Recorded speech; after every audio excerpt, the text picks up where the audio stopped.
Kalau aparat negara yang kita biayai dari APBN kita dipersenjatai saja tidak mampu berbuat apa-apa.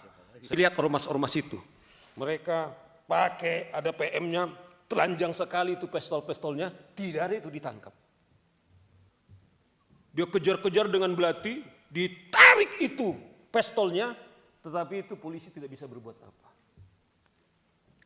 Tapi pertanyaannya adalah apakah telah dibekukan? Kembali kita sudah berangkat definisi ormas, tapi dalam instrumen di Undang-Undang Ormas sudah layak dibekukan, tapi pertanyaannya adalah apakah telah dibekukan? Kembali kita sudah berangkat definisi ormas itu adalah apa? Bukan hanya kita bicara soal ormasnya, sifat dan perilaku. Saya tadi Habib, saya tetap harus klarifikasi, sudah viral. Apakah karena beliau itu katanya dekat dengan presiden, Bung, yang dari Gerindra? Memang sudah dijawab oleh saudara Habib berkali-kali. Apakah karena dia dengan presiden? Ini pertanyaan-pertanyaan kami, kemana kami lari?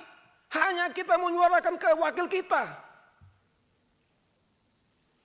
Itu yang saya bilang, kalau tentara kemudian BRIMOB saja kemudian hanya duduk seperti ini, sementara si preman kemudian menyidangkan. Ada harapan nggak dengan Bung Robert pimpinan sidang? Saya tidak tahu, mungkin saya menyuarakan ini, tapi kalau saudara di sana mengatakan, kami juga sangat terhormat demi seperti dibilang Pak Sigit. Kami berterima kasih kepada Tampak untuk menyelamatkan. Dengan hormat juga, saya harus katakan, saya pribadi misalnya, kalaupun ketika kami menyuarakan ini, kalau nyawa kami sebagai taruhannya, sebagai komitmen kami sebagai advokat,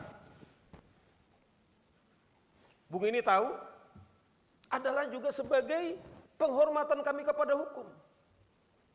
Tetapi sampai detik ini, kawan-kawan, tidak ada. Itulah menurut kami kenapa ini penting, sangat urgent. Kita tidak benci kepada siapa-siapa, saya kembalikan tidak.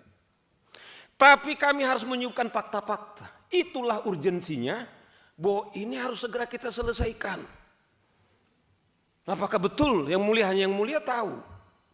Yang punya kemewahan, apakah hak bertanya? Karena itu pertanyaan-pertanyaan yang muncul. Kami tidak punya pengewahan untuk menangkap. Paling kemewahan kami, ya kami orang lapangan, kita udah terbiasa pimpinan. Ya kalau ada orang mengklaim nyawa, kita nggak pernah makan orang. Tapi alhamdulillah lah masih. Ya Petrus ya, nggak pernah kita makan orang. Tapi alhamdulillah kita sampai ini selamat. Inilah contoh-contoh kita meminta supaya Komisi 3 mendesak Kumham, Menteri Dalam Negeri, mengapa ini kemudian tidak ada tindakan? Nah inilah beberapa contoh kita katakan ini telanjang di tempat kita. Bagaimana dengan yang lain?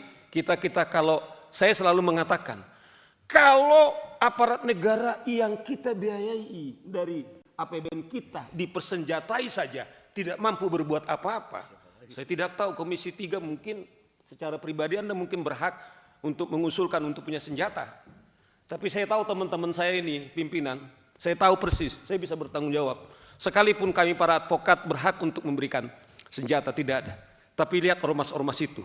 Mereka pakai ada PM-nya, telanjang sekali itu pistol-pistolnya, tidak ada itu ditangkap. Saya mengingat salah satu ormas di daerah Riau itu. Dia kejar-kejar dengan belati, ditarik itu pistolnya, tetapi itu polisi tidak bisa berbuat apa. Itu yang dibilang beliau ini, apakah ini negara-negara hukum? Bagaimana aparat kepolisian kemudian diancam dengan pistolnya, kemudian tidak berbuat apa-apa? Pimpinan, siapa yang menjamin Saur Siagian keluar dari Anda, mungkin Anda bisa melindungi saya. Tapi saya sudah disclaimer.